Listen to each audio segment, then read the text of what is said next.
right, tonight's workshop is on organic pest control.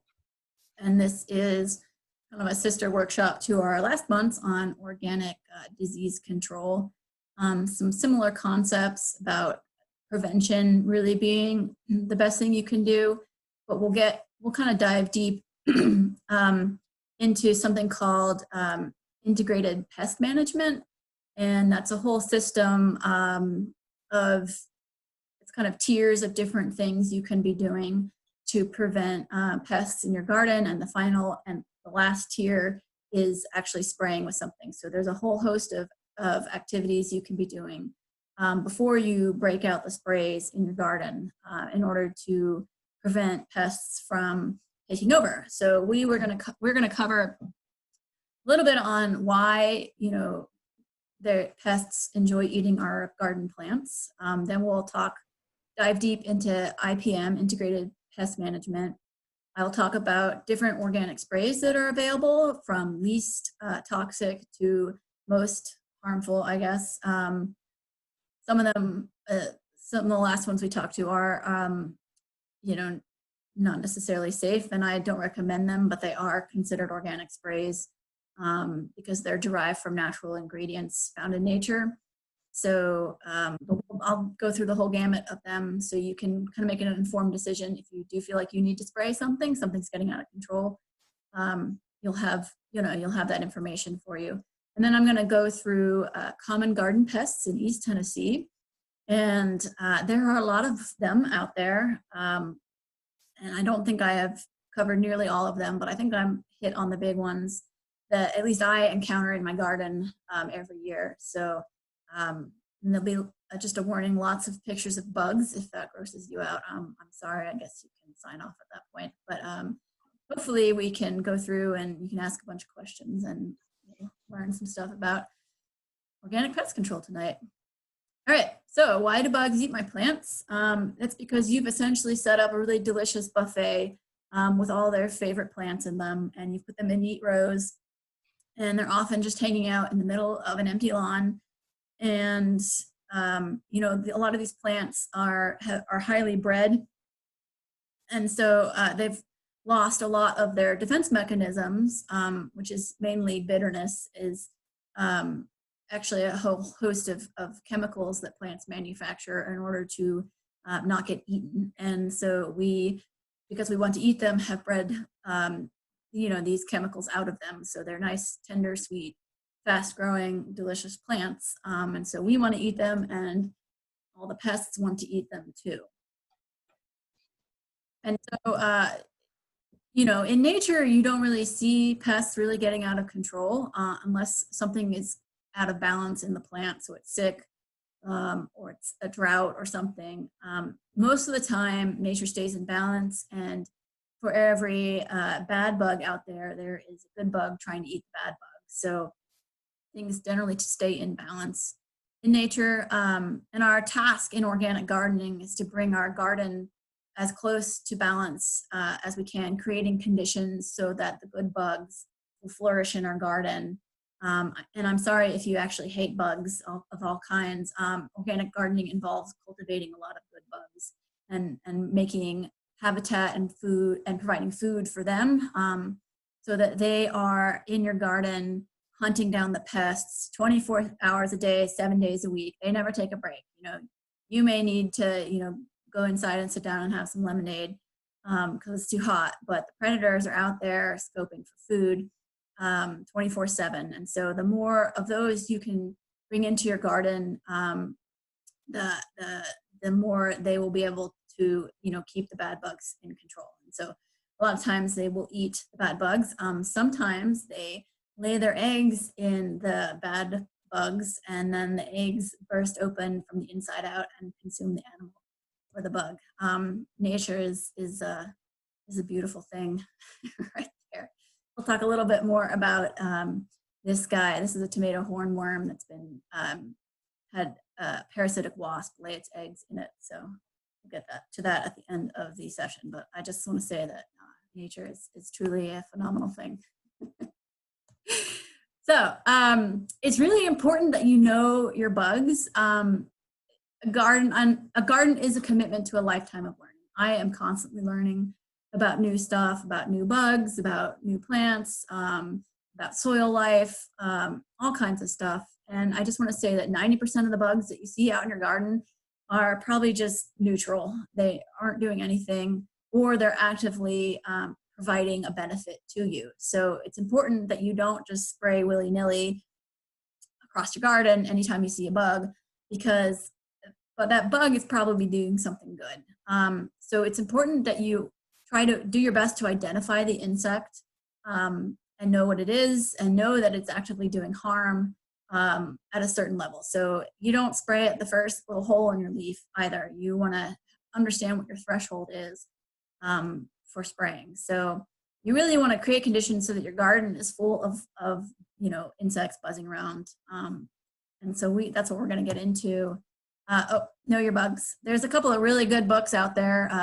Good Bug, Bad Bug is a favorite, and Good Garden Bugs just talks about beneficials and how to create good habitat conditions to attract a lot of them to your garden. So both of these would be good for y'all, for everyone to get a hold of. And I don't know if people know this, but there's a really awesome website called bookfinder.com that searches across the whole internet, and including like used book websites. And so often I find books like this for like $3 or $4. That includes shipping. So that's bookfinder.com, just FYI, if you want to get a hold of books. Okay, I don't see any questions, but feel free to shoot me one if you have any. So integrated pest management, IPM, you can think of it as a pyramid of practices that you can implement in your garden. And so the bottom one, the one with the most things you can do, and the one you should be implementing the most of, is cultural practices. And then we go to physical practices, which are, so cultural would mean like the ways you're gardening, the way you're managing the soil, the way you're managing plants. Physical means creating physical barriers around your plants. And again, there's kind of less of those as we go up the pyramid that you can do. But after your cultural practices, you want to then move to, if you're still having a problem, you want to move to physical barriers. The next tier is biological. And these are things basically using living organisms to fight your pests. And on a commercial farm scale, this might mean purchasing like ladybugs or predatory wasps or lacewings or some insect and releasing them on your farm. But that's not necessarily what we want to do on a garden scale, because that's kind of expensive. But I'll talk a little bit about biological controls. And then the final smallest tier, the one you should be doing the least of, is spraying chemicals. So I'm going to go through these, starting with cultural practices. And then, so for cultural control, first and foremost, you want to create habitat and provide food for beneficial insects. You should be doing this. And what this basically means is planting a large variety of flowers. That's probably the single most important thing you can do, is just planting flowers in your garden, around your garden, everywhere, and flowers of different sizes, not just one kind of flower, but big flowers and small flowers and complex flowers and simple flowers. The more flowers, the more variety of food you're providing, and the more insects that will come, to eat those things. And oftentimes the beneficials, eat the flowers, and then their larvae will be the ones that consume your pests. So like ladybugs really feed on like small flowers like yarrow and like dill and cilantro, those tiny little flowers. And then it's actually the ladybug larva that eats a lot of aphids and stuff like that. Using mulch is good. Mulch provides habitat for ground beetles, which are another really awesome ally in the garden. Ground beetles hunt down all kinds of different pests in your garden, so they're awesome. So using a lot of mulch, building or allowing on the edges to have little rock piles and brush piles kind of on the edges of your garden or on the edges of your yard to provide habitat. even for larger things like snakes and lizards and that kind of, and amphibians, which will hop in or crawl in or slither in, whatever. And will also eat bugs. Planting hedgerows is good. Again, habitat, and then providing some water elements. And so that would be like a bird bath, but sticking like little stones in the bird bath so that insects have somewhere to land, so they don't just land in the water and drown.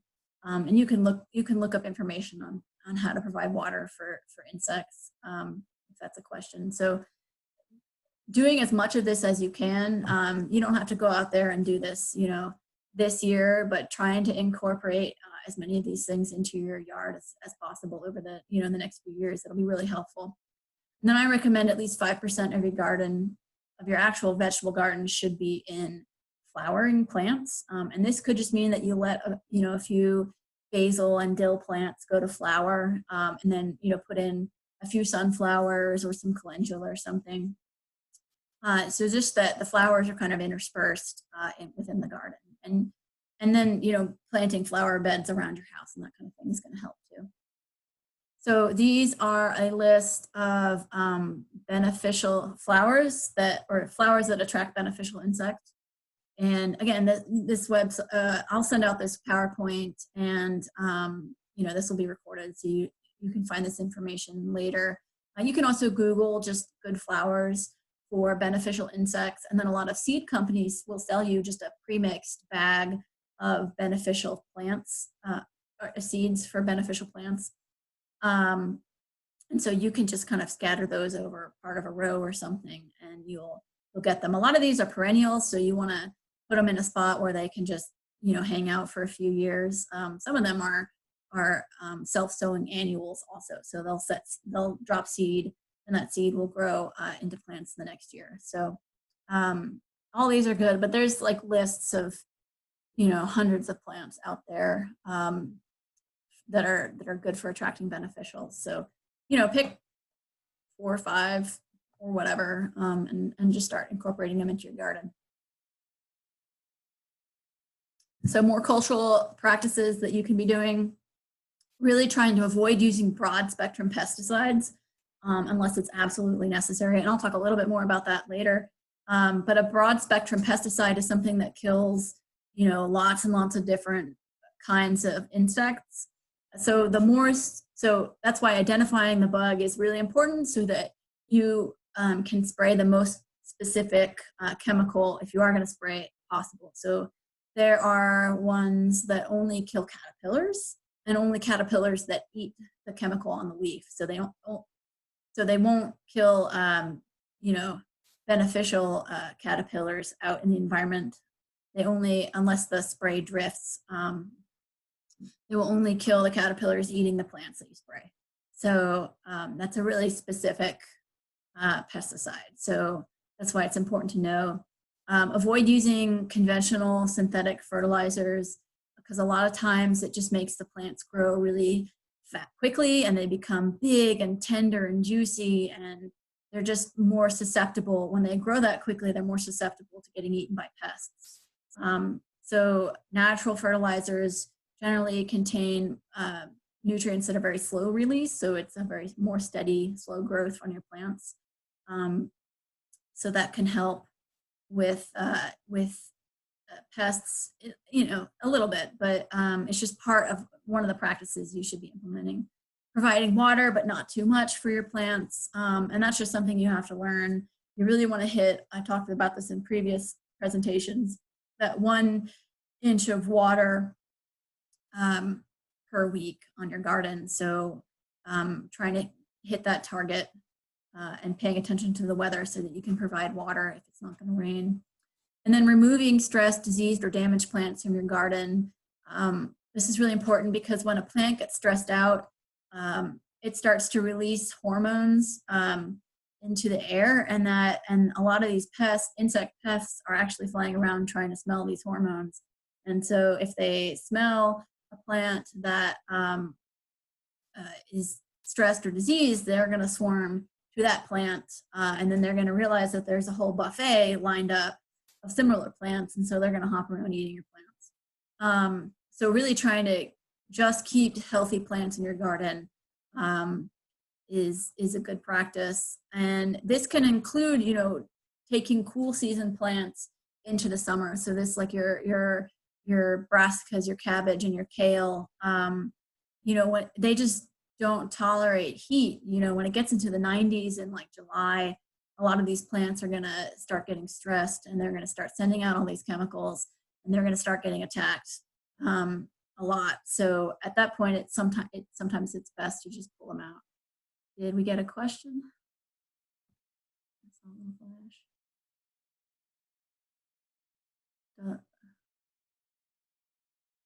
Yeah, so that's a good question. So it seems difficult to watch the weather. Yeah, if it's less than like 50%, and I guess the problem is that, so when there's a percentage of rain, it just means, I think it's like a 10-mile area. Within that 10 miles, like 20% will see rain, or 70% will see rain, something like that. So when it's like hitting right around 40-50%, it's kind of you're kind of the luck of the draw whether you're going to actually get that rainstorm. So last week I was watching, you know, to the north of us, I could see like Kingsport area, they were getting lots and lots of rain because I was seeing those big clouds, you know, dumping rain passing right by us. So yeah, it's hard to say. When it is, you know, kind of less than like a 70% chance, I err on the side of watering.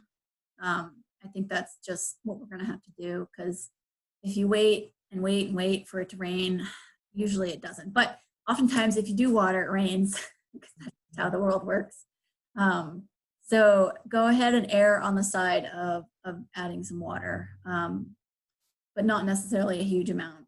And if it doesn't rain that, you know, that day, then you can water again in a couple of days if it still hasn't rained. So yeah, err on the side of providing water if the forecast is like iffy, just to make sure your plants get something. And if you're using thick mulch around your plants, that helps too. They can be a little more resilient and kind of can withstand not getting the rain as soon. Okay. What is this not? Sorry. There we go. Okay.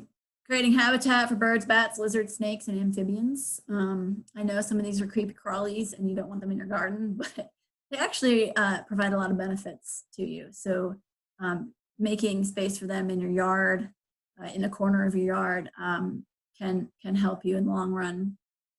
Selecting for disease and pest-resistant varieties. I'll talk a little bit more about that, but again, pests are really kind of homing in on smells and hormones, and so breeders have come up with varieties that are less attractive to pests because they don't contain those smells that those pests are flying around looking for. So there's not too many pest-resistant varieties, but they do exist.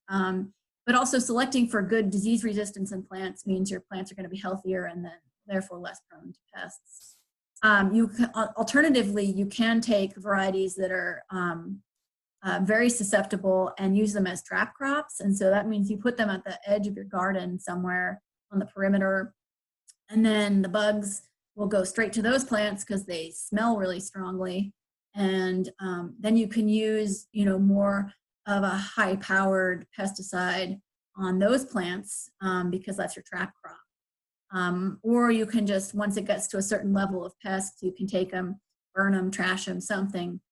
Just kill the bugs. You don't want the plants, you don't want to just leave the plants on the perimeter, because then you've drawn a bunch of bugs to your garden. They kill those plants and then they swarm to the rest of your garden. So you have to kind of keep an eye on them and intervene when the pest level gets to a certain point with the trap crops. And I'll talk a little bit about that when we get to the specific insects.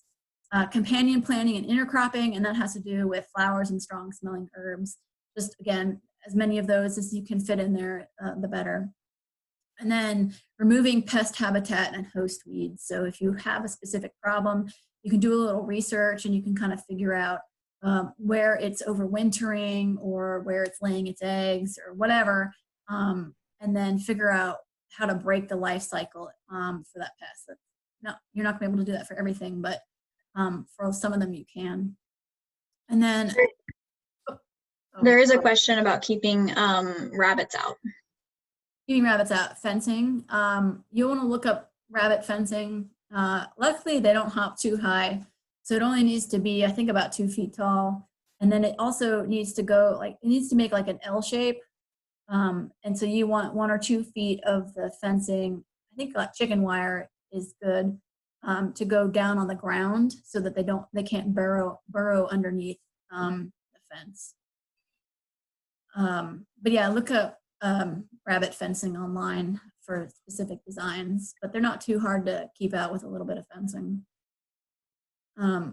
It's better than deer who can leap over an 8-foot tall fence and eat your plants. So that answer keeping rabbits out. If not, email me and we can have a longer discussion. Oh, okay, timing planting. So there's a couple of things that will fly in from like Florida every year. And the squash vine borer usually comes in July.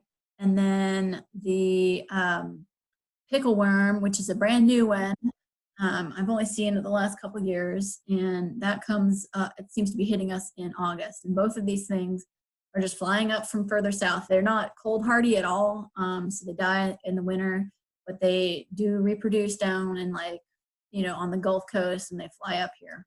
So can do an early planting as best you can to try to, you know, be able to get your plants out of the garden before these guys arrive. I'll talk about both of these again. And then again, prevent diseases. And if you want some more help with that, you can rewatch our last month's webinar. All right, where are we? Physical controls. So this again, physical controls are barriers basically, and there's, or it's something you physically do. So like hand picking, honestly, hand picking is probably the single best thing you can do. Just going out there every morning, and early morning is best because, you know, before the sun hits them, when the insects are still kind of slow moving and cold, you can get out there with a bucket of soapy water and just, you know, if you wear gloves or whatever, and just hand pick off as many as you can. Scout for eggs, squash the eggs, get them off, kill them. That's probably the single most effective thing you're going to do out in the garden, is just being out there regularly, getting them off by hand. Insect barrier, which is a type of row cover. So we hand out a frost cloth for the winter, which provides some protection from the cold. That's too heavy to go on your plants in the summer. If you used frost cloth in the summer, you'll burn your plants because it will get too hot under there. So you want to use the lightest grade fabric, and it might have a number like a 15 or a 19 or something on it. And this is, that's just the grade of fabric, and that will, it's thin, it doesn't trap heat very well, so the plants can keep growing, and then hopefully it blocks the insects out. And this is really only good for plants that are not pollinated by insects. So if you use an insect barrier over a plant that's pollinated by insects, then you're not going to get any production off of it. So like, but like anything in the Brassica family would benefit from insect barrier because it doesn't need pollinators for your crop. So netting and fencing, so this would be for rabbits and deer, groundhogs, that kind of thing, or birds. If they eat blueberries or something, you can put netting over them. Using really thick mulch also provides some protection. And also, so thick mulch can help your potatoes. It can be confusing for the color potato beetle if you have a lot of mulch. And also mulch, again, provides habitat for the ground beetles. My computer is telling me that I'm having some audio issues, so I hope folks can hear me okay. Anyway, plant collars. Just holler at me, Rosie, if I'm having trouble. So plant collars. So if you have cutworms, and you'll know this because one day your plants will be fine, and the next day you'll go out and they will just be lying there on the ground like someone sawed them off. Usually just kind of smaller seedlings. And if you have this issue, you can Google how to make collars for your plants for cutworms. There's commercial products available, but honestly, I think you can just do it with paper or cardboard, and create a little collar around you to protect your plant from getting cut off by the cutworm. And then there's also pheromone traps that you can use. You can buy like Japanese beetle pheromone traps. However, a lot of times these pheromone traps just wind up attracting more pests to your garden, rather than trapping just the ones that are in your garden. They bring in the ones from the neighbors. So I guess if you can convince your neighbor to install a pheromone trap far away from you, then that would be the best thing. So they're going to their yard. But I mean, if you have a really big piece of property or something, you could put a pheromone trap, on the far end of your property and try to draw the insects away. But again, it can be a little dangerous to use them. So just keep that in mind. All right. I just wanted to, Rosie, is everything okay? This thing keeps. Yeah, you're good. You cut out like briefly, but you've been fine the past slide or so. Okay, great. Sorry, it's just this like warning me. I'm like, okay. You've been fine. Yeah. All right. Okay, biological control. So we're up to the next tier. Again, just plant lots of habitat for beneficial insects. That's the thing you can do the most in a garden setting. Again, farmers can buy predatory insects to release for like a greenhouse situation, or if they have like a big field of something and they want more protection. So this really is not cost effective for gardeners, most often because you probably don't actually have enough food for the predators. If in a smaller garden setting, there's just not enough food. So you'll spend all that money and you'll release the predator, and then it'll fly off looking for food somewhere else. So you've just wasted all that money. So the best thing you can do is just to create habitat so that they will come in naturally and you don't have to pay for it. However, this category does include, for Japanese beetles, there's something called milky spore disease. And this is something that you mix with water and you spray on your lawn. And I think you can do it, I think you need to do it for 2 years in the fall. And then you will inoculate your lawn for like it'll live for like 20 years in your soil. So it will, if you have a really big problem with Japanese beetles, this is something to look into because it provides really long-term effective control, and it only kills Japanese beetles and it kills the grubs that are overwintering in your soil. So that's something to look into. And then if you have an issue with nematodes, which thankfully we don't really hear, but it is a big issue further south in the United States. If you do have a nematode problem, there are beneficial nematodes you can buy. And again, like the milky spore disease, you just mix it with water and you spray it on your soil. And so with the nematodes, something you need to be aware of, that while we don't have a problem, let's say you go visit Georgia or Florida at some point and you buy some plants there and you try to bring them home, you may run the risk of importing nematodes, bad ones, with those plants. So just be careful about buying plants further south. But in general, we don't have too many issues with nematodes. Okay, chemicals. I'm going to spend some time talking about this because I think when people think about pest control, they think about chemicals. I hope from now on that when you think about pest control, you think about doing all these other practices first. But because this is the one that can cause the most harm, I'm going to spend some time talking on it. You need to know what your threshold for damage is. You don't want to spray at the first sign of insects, putting a few holes in your leaves. You really need to have a higher tolerance for holy vegetables. And really try to spray only when crop failure is a possibility for you. And then spray the most selective pesticide you can. Avoid spraying broad spectrum pesticides as much as you can.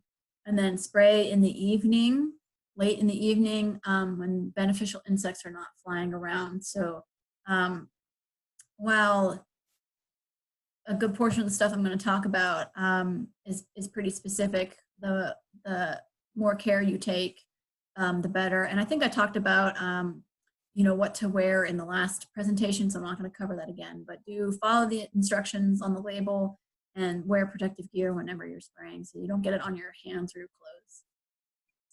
All right, so there are a few types, different types of sprays, microbial sprays, horticultural soaps, oils, minerals and metals, and insect growth regulators, and then the broad spectrum. So I'm going to go through all of these with you. So microbial sprays, so this is a living organism that you're using, and so the BT, Bacillus thuringiensis, is very effective against caterpillars and only caterpillars, and so it doesn't affect non-target insects, and then also it only affects caterpillars that eat the leaves that you have sprayed the BT on. So it's not, so as long as you're spraying when there's no wind and there's no drift, you're only going to hit your target caterpillar population. So spraying BT on like your cabbage or your, any kind of brassica with those cabbage worms is a good bet. Again, and the milky spore disease and the beneficial nematodes would fall into these kind of microbial sprays. But I think definitely going out and getting some BT so you can alternate that with the spinosad that we handed out is a good bet. Brand name is Dipel, but there's some generic BT things available out there. And if you just go to the garden store and ask for BT, they should hopefully be able to point you to where that is if you can't find it. So the next category is slightly more broader in what it kills. These are the horticultural soaps, oils, and botanicals, and mostly these are effective against soft-bodied insects like aphids, mealyworms, that kind of stuff. So basically they plug up the breathing pores on the insect. A lot of hard-bodied insects aren't affected by these as much. It's not going to kill them as easily. So so mites and leafhoppers and that kind of stuff. Whiteflies, I generally don't have too many issues with these kind of bugs. The aphids can sometimes get out of control, but anyway, I do have some insecticidal soap on hand just in case I need to use it for like aphids and that kind of stuff. Horticultural oil is mainly used on tree fruits. I don't know too much about it because I don't deal with tree fruits that much. That if you do have fruit trees, you can check out, there's like winter and summer oils and different grades and that kind of thing for different pests. So, you'll have to research that. And then there's botanicals like neem oil and thyme oil, which I discussed in the disease prevention one because they're also antifungals. And so these oils, it's the same product, is also good at killing soft-bodied insects. So you can kind of get, to one product, two effects. And then I want to emphasize that insecticidal soap is not the same thing as household soap. So don't take your like dish soap and put it in a spray bottle and spray things and expect that you're going to get any kind of insect killing results. So just be aware of that. It's a saponified substance, but it's not dish soap sort of thing. Okay. Right. So minerals and metals is our next category. Iron phosphate is also a really specific pesticide for slugs. They eat it and it basically prevents them from eating anything else and they starve to death. And it's pretty safe. The pellets are supposed to be safe, around animals too. If they eat it, it's not supposed to cause issues, but I would be a little wary of that and, just keep your dogs and stuff out of the garden if you're spreading slug bait. Borax is good for ants if that's an issue inside or outside your house. Diatomaceous earth, DE, is good for slugs and also some other soft-bellied insects. It basically it's these like microscopic diatoms, little fossilized creatures, and it just kind of cuts them apart. So slugs especially don't want to walk across that. And then there's also a product called Surround, which is a sprayable kaolin clay. And like the diatomaceous earth, it's also just kind of microscopic sharp particles. And And so it can deter a lot of insects from landing on the leaves. And so you just spray that regularly. It's just clay, so there's nothing harmful about it. And it can be effective at deterring plants from eating the leaves because they just don't want to touch it. Insect growth regulators. So now we're hitting into the broad spectrum insecticides. This is a really lovely word, as a diractin. I have no idea how to pronounce that. I'm just making that up. But it's derived from neem, and it's a growth regulator in that insects go often through several stages before they hit the adult stage, and so it prevents those stages. It's called an instar. It prevents the instar from shedding its skin, so it can't grow at all, and so they just eventually die. It can take a few days to kill the pest. So so from the time you spray it, from the time to the time it dies, it's there munching on your plant for a few more days, but it's not growing into an adult and it's not breeding more pests. So that's it can knock out a generation, and these ones, if you have a really bad problem, you can combine them with like spinosad or pyrethrin, which we'll talk about on the next slide, to really kind of knock back the pests altogether. So this is even though it's a broad spectrum, it will work against a lot of different insects. They have to molt. If an insect doesn't molt, then it's not going to affect them. But and they have to eat it, so they have to eat the leaf that's been sprayed. So as long as, again, you're practicing safe spraying, then it's not going to impact non-target insects that aren't munching on those leaves. So it's a little safer. It's also really expensive. I'm just going to put that out there. I've purchased this once, and it was a very tiny bottle, and it was a lot of money. So maybe this is kind of a new product out there. So hopefully the price will come down in a few years, and so we can afford to use it in our home gardens. But it's really good against like Harlequin bugs and squash bugs, that anything that goes through a lot of molting stages are affected by this. So the kind of final category, broad spectrum insecticides, is the spinosad, which again is probably the safer option of these two in terms of beneficial insects. And then pyrethrin, brand name Pyganic, pyrethrin is kind of the nuclear option. And I would argue that there's very rarely ever a need to drop a nuclear bomb on your garden, which is what pyrethrin is going to do. So I think you should do hand picking or remove the plant from your garden. If it's like a brassica or something in the middle of July, then it's probably a better bet to just remove that plant from the garden because it's so stressed out. So just be really careful. It's available if you need it.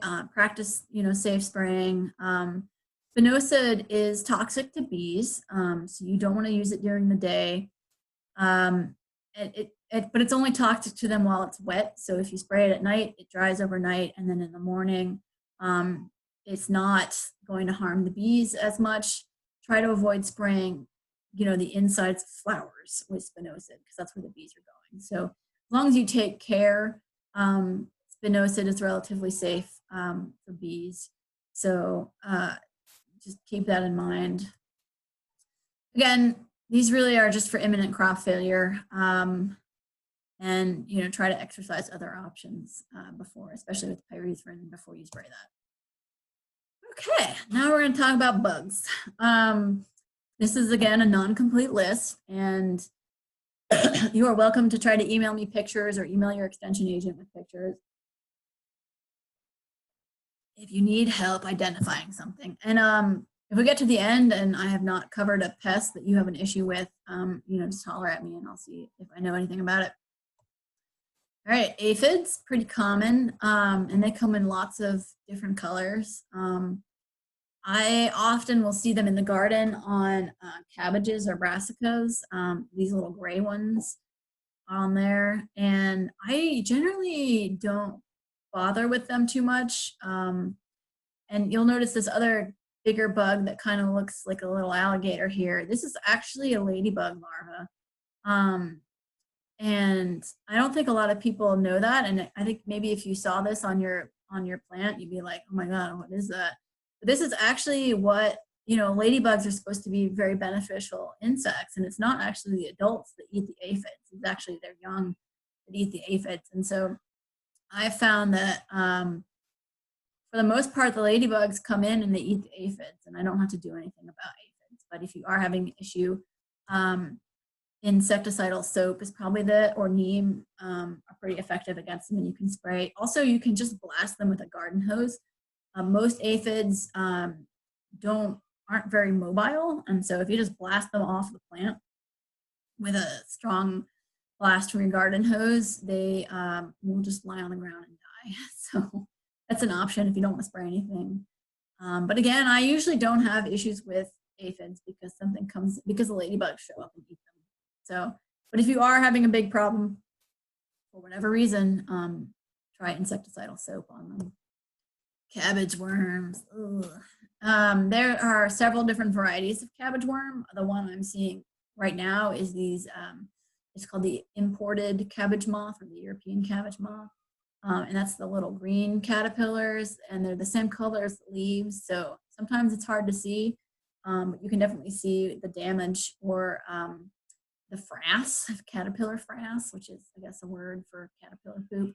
And then later in the season, sometimes I might be at like a diamondback caterpillar moth or a cabbage moth or something like that. I can't remember what this is called exactly, but so there generally you'll see different colored caterpillars across the season is what I'm trying to tell you. Again, you'll notice the damage first, probably before you see the caterpillar, and then you can hand pick them. Chickens love to eat them if you have chickens. Insect barrier is pretty effective if you put, the lightweight row cover over your crops. Brassicas don't need pollination, so you can leave them under there from start to finish. If you have holes or something in your fabric, the bugs will get in, and then it can be harder to monitor them if you have the fabric over them. So anyway, just keep that in mind. You don't want to use fabric with holes in it, or you don't want a cat like my cat that just knocks holes in row cover because they're a jerk. But anyway, just keep that in mind. And then if you do need to spray, alternating BT and spinosad on a weekly basis is a good way to keep those populations down. I like to alternate because pests can develop resistance if you just use one. So it's good to just kind of alternate. And spinosad especially, I think there's only, the label says you can only spray it a limited number of times in your garden, so you can get more out of your spray regimen if you alternate it. You can use the spinosad, 4 or 5 times because you alternate it with the BT over a period of weeks. So something to keep in mind. Colorado potato beetle. I don't have too many issues with these guys, knock on wood, but I know plenty of gardeners who do. So they can be pretty destructive, in this bottom left-hand corner, and they've completely defoliated this poor little potato plant. So, and you can see the adults, you can see there's several different phases of the larva, and then these yellow eggs on the underside of a leaf are something you can be scouting for, and then just dropping them down in soapy water. They love potatoes, but they will also eat eggplant, tomatillos, another one, tomatoes and peppers, kind of in that descending order of preference. So they can get out of control. Mulching your potatoes really well will create habitat for the ground beetles. Buckwheat flowers are good for attracting predatory wasps. That'll get them. Hand picking's great. Spinosad can be effective, and then the Azera direct, and I think I put too many R's in that. Anyway, the neem derivative for that. Cucumber beetle, there's 2 different kinds. There is a striped cucumber beetle and a spotted cucumber beetle, and I don't think they're closely related, but they do both love chowing down on cucumbers, and they kind of cause this damage you can see on the leaf here. And they also, unfortunately, spread bacterial wilt. And so if a plant gets infected with bacterial wilt, it could be dead within 3 or 4 days. It's pretty quick. And then these little buggers also, they lay their eggs on the base of the plant, and so their young crawl in and like chew on the roots. So they're pretty awful. There's not too much you can do about it. They're too fast. They fly way too fast to handpick. You can use row cover on younger plants before the flowers open up, and that can just that's basically just to give the plant a head start on the cucumber beetle so that it gets up to a big enough size that it can withstand some damage to it. But you will need to uncover it once it starts flowering so you can get some fruit set. But one thing you can do, just because they're so destructive, is to just plan for successions. So planting 1 or 2 successions after your first one, and then putting those under row cover, just so that the beetles don't immediately swarm and eat them. Surround, that kaolin clay product, can be used to deter them from landing on plants. And then blue Hubbard squash is a variety that's apparently very smelly with whatever chemical the cucumber beetles are looking for. And so you can grow that on the edge of your garden. All the cucumber beetles will go there, and then you could spray that with pyrethrin, something a little higher powered that you may not want to spray on the rest of your garden. So these are just some strategies for cucumber beetles. Flea beetles are another big one. These are not necessarily going to damage the plant too much. If you're trying to sell, if you're trying to grow something for market, it's not attractive to have all these holes in it. But otherwise, having a few holes, again, is not a big deal for a gardener. They're called flea beetles because if you ever try to touch one, they just hop away like a flea. And they produce this damage. It looks kind of like a tiny little shotgun was shot at your plant. And so there's just a lot of little holes in it. They really love to eat brassicas, greens like arugula. They like potatoes, and they like eggplant especially. And you can use eggplant as a trap crop. And they're one of the reasons why eggplant can be hard to grow, because they just swarm on it and they can cause so much damage to the eggplant that it stunts the plant from growing. So if you do actually want to eat eggplant, then you would probably want to grow it under row cover for the first few months, just so that it can get to a big enough size that it can withstand some damage from the flea beetles. You also need to rotate crops every year, especially if you're going to go the row cover route. Excuse me. Because they overwinter in the soil.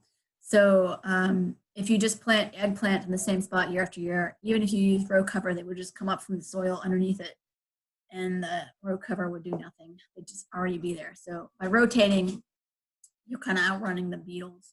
Surround can be effective at deterring them. Again, spinosad, somewhat effective if you can hit them. And then if you wanted to use pyrethrins on a trap crop like eggplant, you can do that. Do we have a question or? Okay, Japanese beetles, problem. These guys, they're an invasive insect. They eat something like 300 different kinds of plants.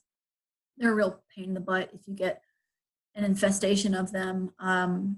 They cause a lot of damage, and they send out, one beetle will come in and find a nice tasty plant, and then they'll send out a pheromone signal, and all of a sudden the whole plant is covered in these beetles. And they also overwinter in the ground as lawn grubs, which is this little attractive dude at the bottom here.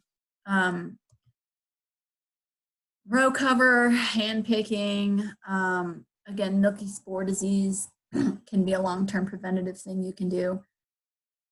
And then again, avoid the pheromone traps, especially with Japanese beetles. I think that it just draws them to your yard more than anything else. Mexican bean beetles. These guys look kind of like coppery ladybugs, and they are actually pretty closely related to ladybugs, but they are not a good bug. They can do some pretty extensive damage on your beans pretty quickly. And you can see there's the adult. There is the larva, which is this weird yellow spiky thing. They're really gross. And then they will leave, again, these yellow eggs on the underside of the leaf. So you need to be looking for those too. It's really effective hand picking these guys into a bucket of soapy water, just squishing them. I've squished a lot of bee beetles in my life. So yeah, and scouting for the egg clusters. So you can keep on top of them for the most part with hand picking. The only problem is you if you take a vacation in late July, go away for a week, then they will go out of control. Surround, again, can help deter them. Spinosad is a little bit effective against them. Pyrethrins can be used in severe infestations, but honestly, if you've got to that stage, hopefully you've already harvested a bunch of beans off your plants and you can just yank them up at that point. Whoops, what's happening?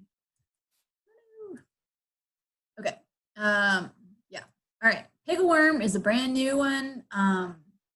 I even asked our extension agent about it and he had no idea what they were, but I've definitely been seeing damage, and I know other gardeners have been seeing damage by this guy. It's coming up, thanks to climate change and it being warmer, it's coming up from Florida. So there's a pickleworm and there's also a melon worm, which are two different things, but I don't think we have the melon worms just yet, just the pickleworms. They're pretty awful. It's a moth and it's a caterpillar. So that means it could be susceptible to BT and spinosad. However, because it burrows into the flower or into the fruit, the sprays aren't going to touch it once it's inside. So you could try spraying preventatively for it, but that's not necessarily the best. It's not very effective. What you need to do is just scout for these holes. So the holes, they start in the flower.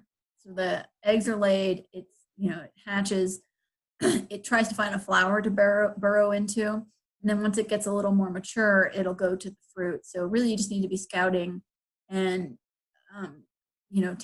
removing any infected flowers or fruits and just destroying them.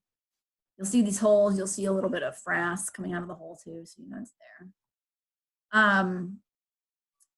So they come, I think in about August is when I've been seeing them. So if you try to get an early plant as early as you can, we may be at a point where we can't do fall successions of cucurbits just because this pest is just coming in and there's really not too much we can do about it.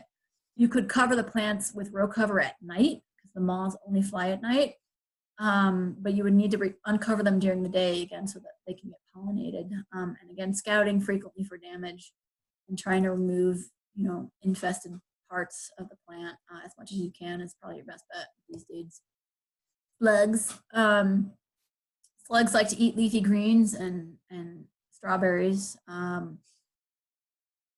Hopefully everyone knows what a slug looks like. They're gross.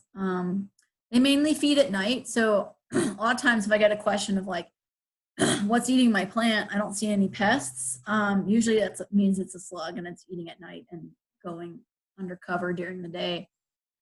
They prefer leaves, but they will damage fruit, like strawberries. The internet is full of homemade traps for slugs that you can use.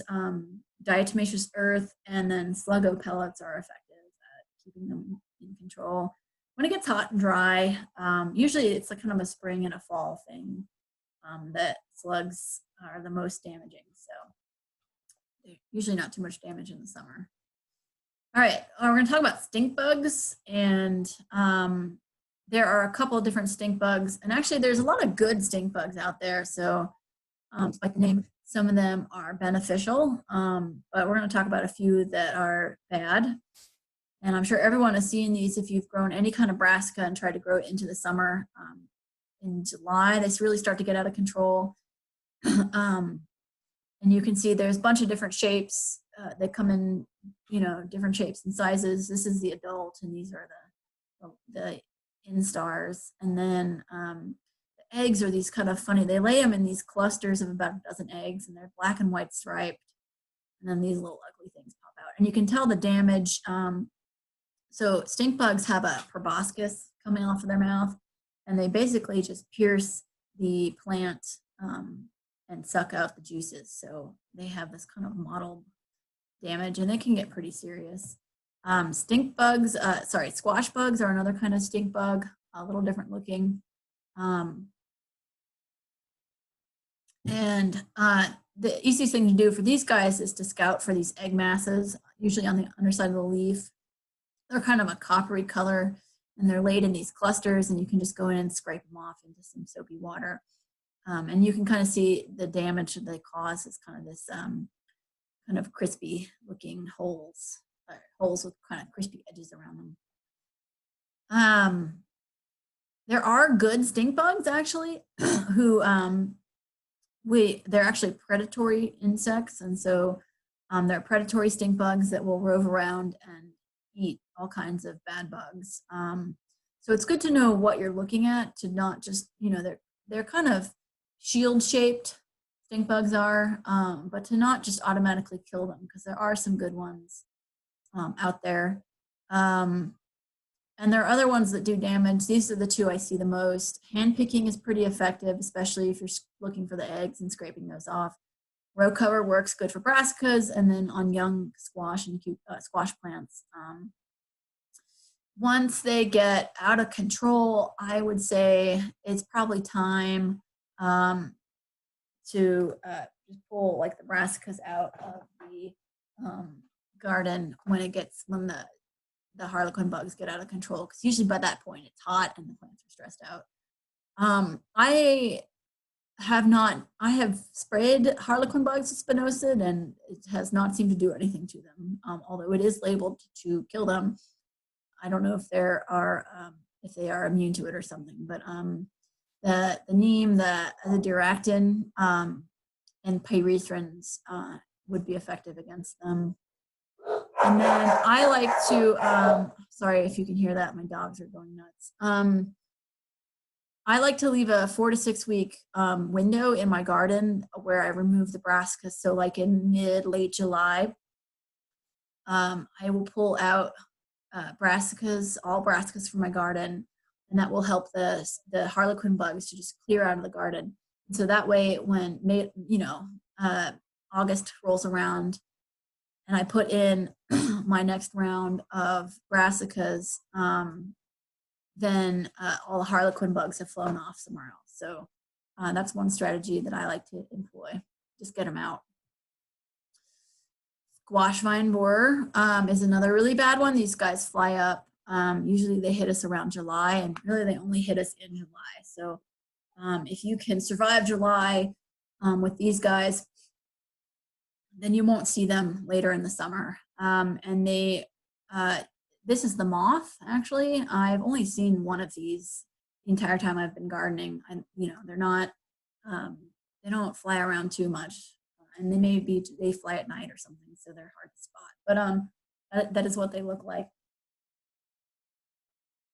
Usually your first sign that something's wrong is that the leaves will start drooping like like they need water or something. And that's because there is this little caterpillar in there eating, in the middle of the stem. And then usually you'll see frass coming out of a hole, and so you can kind of identify where it is. You can try to cut them out if they're not too big and not done too much damage. You can kind of take a knife, like a paring knife or something, and kind of gently slice open the stem and try to dig them out. And then now my child is crying. I'm really sorry if you can hear that. Poor baby. All right. So slice them out, and then if you can dig out the caterpillar, and then you can kind of pile dirt over the stem, and hopefully the squash will reroot and keep growing, and you can save it. Row cover can prevent them from flying in and laying eggs on the plants, but again, it's also going to prevent pollinators from coming in too.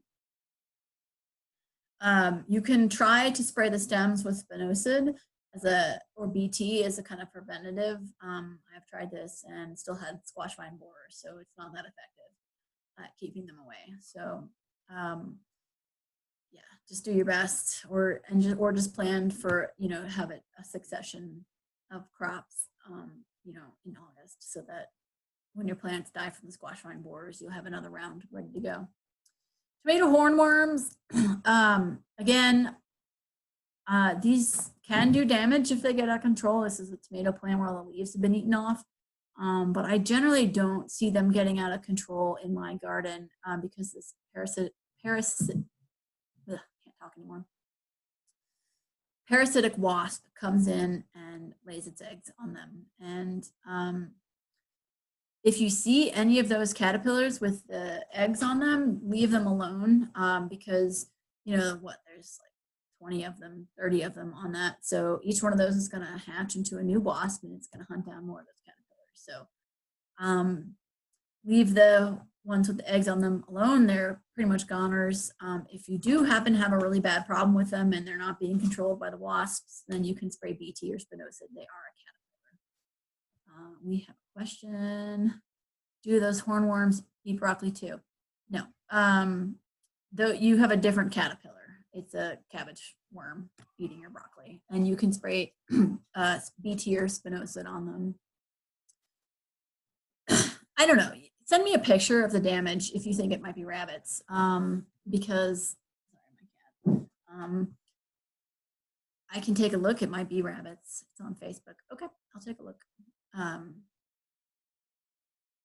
Or did I respond to you earlier? Anyway, if you do have cabbage worms, you should be able to scout around and see them.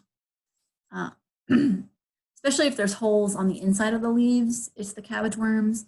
If they're entirely eaten from the outside, that might be rabbits or some other critter. But yeah, I'll take a look again and see what I can find. Okay. All right. There we go. Okay. Different resources. Again, I will email out this presentation to everyone so you have it. But Cornell has this really awesome Organic Pest and Disease Control handbook that I recommend you download. It's got all kinds of crops on it and pests and diseases and how to control them organically. University of Kentucky has an entomology department with some really good guides. And so the Cornell one's good, but Cornell's up in New York. And so they're dealing, with, a lot of the pests are the same, but some of them aren't. We have some special ones just for us in the South. So finding an entomology department from a ag university in the South is helpful. And then again, those books, the Good Bug, Bad Bug, are just helpful as a kind of reference. And then a lot of times I find that I can just Google the description of the bug and it'll pop up. That usually works for me. So, but you can always send me, an email with a picture. Please don't send blurry pictures or out of focus pictures. I can't do anything with that. So do the best you can. So that is my presentation. Hopefully y'all learned a lot. I will send these out and we'll upload the presentation to our YouTube channel, and you can revisit it if you need to. So any other questions while I'm here?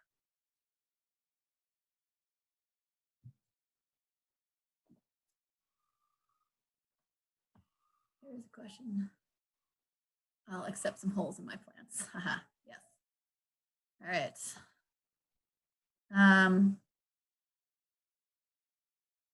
Question about fertilizing. You can use you can use both the Harmony and the fish emulsion. The fish emulsion so the Harmony is nice to use up front when you're planting because it's pelletized and you can just kind of scratch that into the soil and then plant into it. And the fish emulsion is good in the middle of the season because you can mix that with water and water it into your garden, so it's a little more available to the plants. it's available more quickly to the plants. And you can also buy an attachment for your garden hose. It's like a fertilizer mixer. It's just a little thing that goes on to the end of your hose that then your nozzle sprays into, or sometimes they include a nozzle. And it basically will just mix a small amount of fertilizer in, and you can kind of water it in that way. So there's a couple of options for that. Otherwise, you can just do it by hand. It's good to give them a boost, you know, 6 weeks after they've been planted, 4 to 6 weeks after they've been planted, to give them a good boost of fertilizer to help them finish off. So yeah, does that answer your question? Anything else? All right.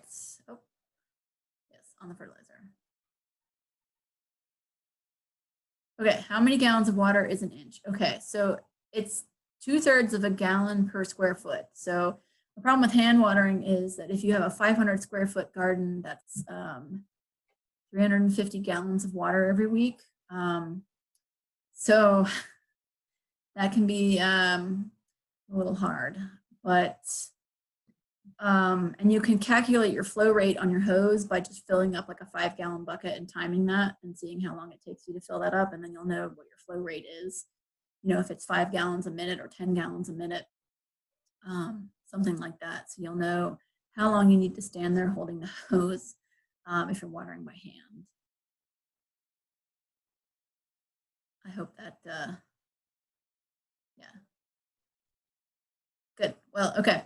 All right. Any other questions? You can always email me if you have them, or holler at me on Wednesday, hopefully.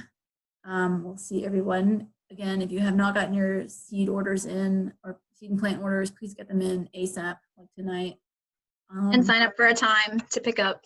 Yes, and sign up for time in Rosie's email. Okay? And email me if we have any questions. All right. I'm going to